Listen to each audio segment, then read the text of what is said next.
Hello, I'm Alexander, and this summer I studied hornwort sex chromosomes. Now, hornworts are a very old clade of plants, almost 500 million years diverged from vascular plants. And they have sexes evolved several times, or separate sexes evolved several times in this clade. And in all times it's evolved under a UV system, wherein the females have a single U chromosome and the males have a single V chromosome. This differs much from our XY system in that there's only one chromosome per individual. So like in an XY system, typically the Y is significantly degraded because it exists as only one copy, so if it commutes deleterious mutations, there's no recombination to get rid of it. And second, the X chromosome has a bunch of functional genes, so if the Y loses some, it's really no evolutionary consequence.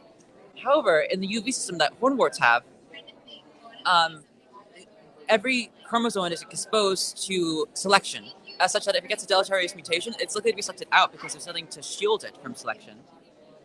So I'm wondering if, unlike the XY system in which the Y chromosome becomes degraded, if UZ chromosomes instead kind of resist degradation and instead are more instead differentiate. So to do this, I wanted to test the composition of two different hornwort species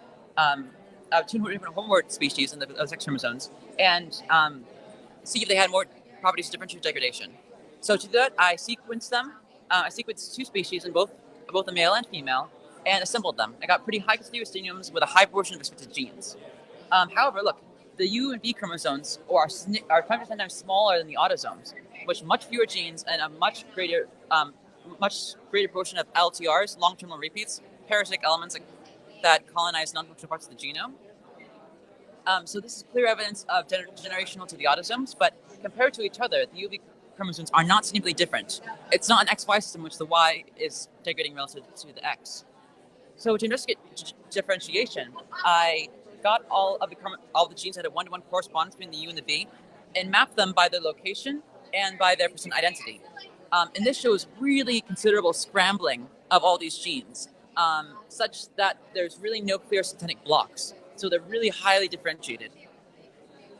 Whether this differentiation is deleterious or is adaptive, we don't yet know. We need to know more about the gene function of all these genes to understand if they're perhaps evolving sex-specific function or if they're just becoming non-functional. Compare this to the autosomes, which show clear syntenic blocks between different species, indicating that they're pretty well conserved. So there's something very unusual happening with the sex chromosomes. So overall, we find the UV chromosomes are generated relative to the autosomes, but not so much to each other. So they're likely being treated somewhat similarly by evolution. Plus, all of these genes that I found give us good candidates for what might be the sex determination gene in these species, which we can find out by finding which of these genes is the oldest, and then doing knockout experiments to test whether they affect sex expression. Once we do that, we might be able to find out what is the sex determination gene and see if it's shared across all hornworts. As mentioned, these are the very first sex chromosome genomes for this whole clade.